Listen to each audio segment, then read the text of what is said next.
Assalamualaikum warahmatullahi wabarakatuh. Perkenalkan, nama saya Hanum Rizky dengan NPM 204010296. Saya merupakan mahasiswa dari Fakultas Ekonomi dan Bisnis Universitas Pasundan. Di sini saya dan 7 anggota kelompok saya dari kelompok 2 kelas 20 MJG akan menjelaskan tugas dan peranan apa saja yang telah kami lakukan dalam praktik manajemen. Sebelumnya, saya akan menjelaskan bisnis apa yang telah kami pilih. Jadi, kelompok kami memilih ide bisnis yaitu dengan berjualan pakaian atau sweater bekas atau thrifting.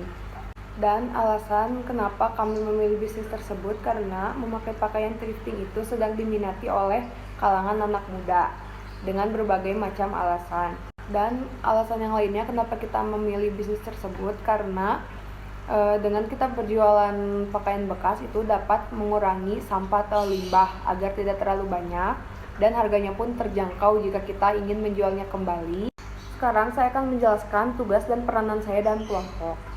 Sebelumnya kelompok kami memilih ide bisnis dengan berjualan salad buah, tetapi tidak jadi karena berbagai alasan. Alasannya itu karena salad buah tidak awet dan tidak bisa disimpan terlalu lama.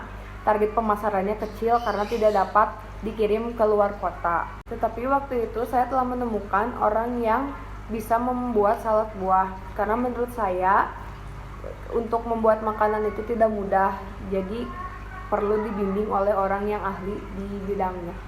Karena bisnis salad buah tidak jadi dan diganti oleh pakaian bekas atau thrifting, saya bertugas untuk membuat sosial media untuk mempromosikan barang-barang yang akan kelompok kami jual melalui Instagram.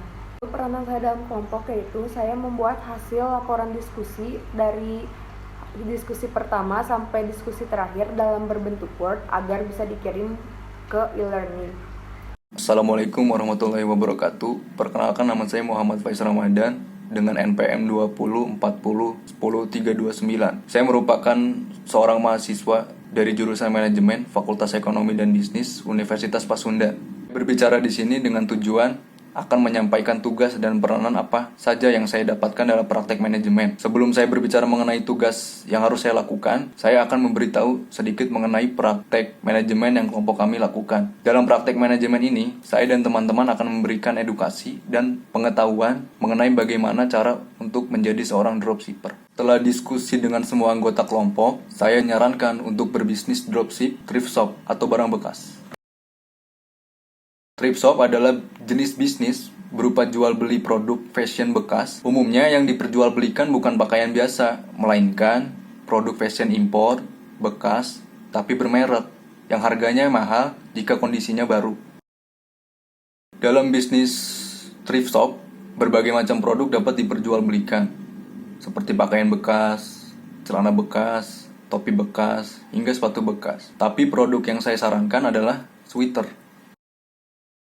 Karena produk sweater dinilai lebih cepat laku daripada kaos dan celana. Selain itu, sweater juga dapat dipakai oleh pria maupun wanita. Nah, berbisnis dropship thrift shop ini memiliki beberapa kelebihan. Di antaranya, yang pertama, mudah dipasarkan. Memulai bisnis thrift shop tidak berarti Anda harus memiliki toko offline. Dengan adanya perkembangan teknologi, Anda dapat memasarkan produk Anda melalui sosial media dan juga marketplace. Yang kedua, yaitu modal yang minim. Bisnis thrift shop tidak memerlukan modal yang banyak. Untuk penjualan awal, Anda dapat memilih produk sesuai dengan jumlah uang yang Anda miliki. Yang ketiga yaitu lebih kekinian. Thrift shop di Indonesia merupakan hal yang baru terjadi beberapa tahun ke belakang. Bahkan sedang menjadi sangat tren di masa kini. Bagi mereka yang suka membeli barang-barang bekas, pakaian bukan sekedar kebutuhan primer, melainkan juga sudah menjadi bagian dari gaya hidup mereka.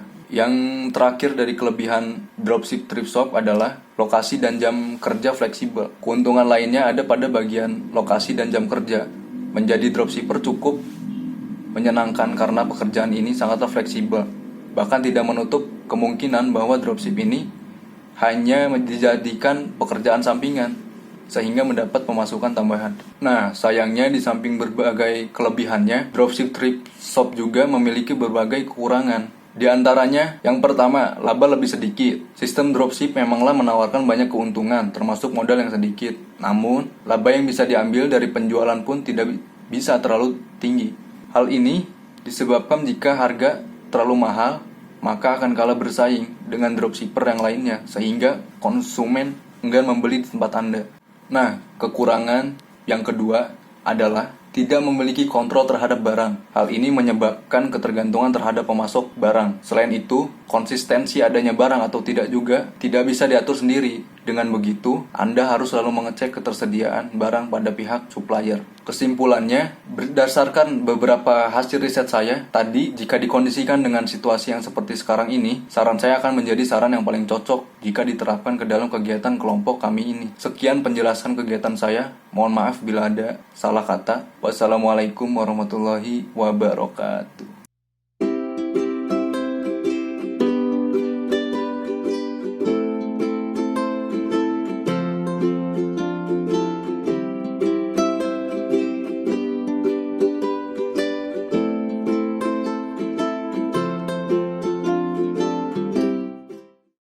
Assalamualaikum warahmatullahi wabarakatuh.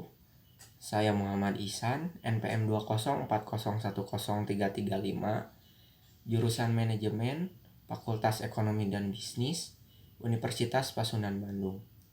Dalam kesempatan ini, untuk memenuhi tugas praktek manajemen, di mana saya dan anggota kelompok mengambil ide bisnis di bidang passion. Alasannya mengambil ide bisnis di bidang passion, yang pertama, passion adalah kebutuhan pokok. Selain pangan dan papan, permintaan terhadap passion tidak akan hilang dan akan bertambah seiring berjalannya waktu.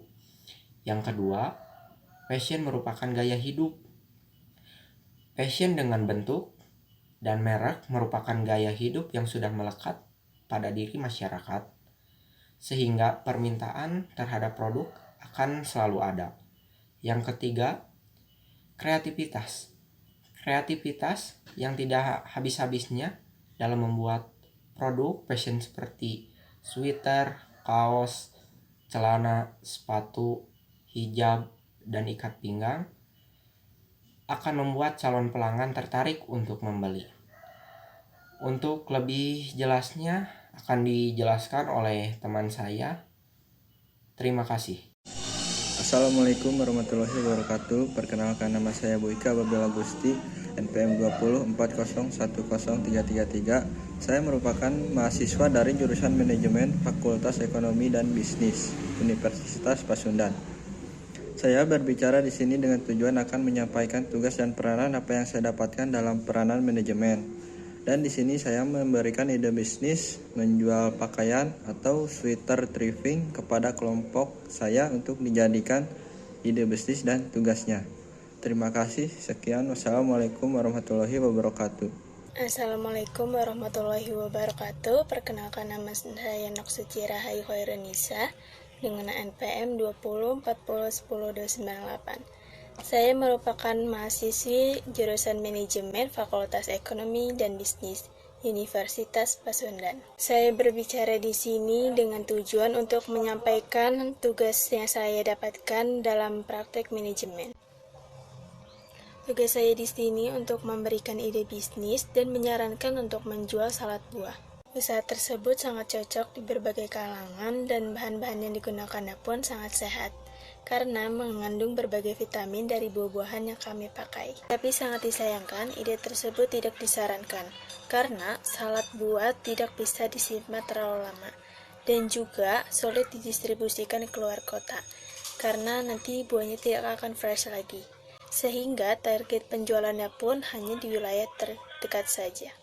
Karena ide menjual salad buah tidak direkomendasikan, akhirnya menemukan ide untuk menjadi dropship pakaian. Sebelum memulai menjadi dropshipper, kelompok kami berinisiatif mencari supplier yang berpengalaman. Ini adalah salah satu kunci untuk menjadi dropshipper yang berpengalaman. Semakin berpengalaman seorang supplier, akan semakin terjamin juga kualitas produk dan juga pengiriman barang kepada konsumen. Jadi, kita tidak perlu khawatir untuk memutuskan bekerja sama dengan supplier tersebut. Untuk menjadi dropship, kita tidak perlu menyetok barang, melakukan packaging, dan mengirim barang. Kemudian, untuk menjadi dropship, kita tidak perlu bekerja sama secara terikat, sehingga kita bisa mengganti supplier. Menjadi dropshipper akan mendapatkan keuntungan yang relatif kecil, maka dari itu membuat rencana untuk meningkatkan kemampuan dalam memasarkan produk yang akan kami jual. Untungnya kecil bisa menjadi besar. Biasanya dropshipper akan mendapatkan tingkat komplain yang tinggi karena kita tidak bisa melihat secara langsung produknya, sehingga kami tidak bisa melihat produk asli yang akan kami jual. Membeli terlebih dahulu produk yang akan dijual. Dengan membeli produk tersebut, kita tahu kualitas produk secara langsung. Dan juga bisa memeriksa kualitas setiap produk yang akan kami jual. Lalu saya akan melihat seberapa cepat mereka mengirim barang kepada konsumen. Sekian tugas yang dapat saya jelaskan, kurang lebihnya mohon maaf. Terima kasih. Wassalamualaikum warahmatullahi wabarakatuh. Assalamualaikum warahmatullahi wabarakatuh. Perkenalkan, nama saya Yusuf Muhammad Andriana dengan NPM 204010-300. Saya merupakan mahasiswa dari jurusan Manajemen Fakultas Ekonomi dan Bisnis Universitas Pasundan. Saya berbicara di sini dengan tujuan akan menyampaikan tugas dan peranan apa yang saya dapatkan dalam praktik manajemen. Dan kami nantinya akan mencari supplier bisnis thrifting dan sudah menemukannya, yaitu di Pasar Gede Bage yang ada di Kota Bandung. Assalamualaikum warahmatullahi wabarakatuh. Perkenalkan, nama saya Redi Nasajenata dengan NPM 2040101319. Saya merupakan mahasiswa dari Fakultas Ekonomi dan Bisnis Universitas Pasundan. Saya berbicara di sini dengan tujuan untuk menyampaikan apa yang saya dapat dalam tugas dan peranan dalam manajemen. Tugas saya di sini sebagai kelompok adalah membuat link Zoom pada pertemuan yang akan disampaikan untuk berdiskusi pada kelompok kami, dan dosen tidak menyarankan untuk berjualan salad buah dikarenakan salad buah tidak tahan lama jika disimpan. Sekian, terima kasih.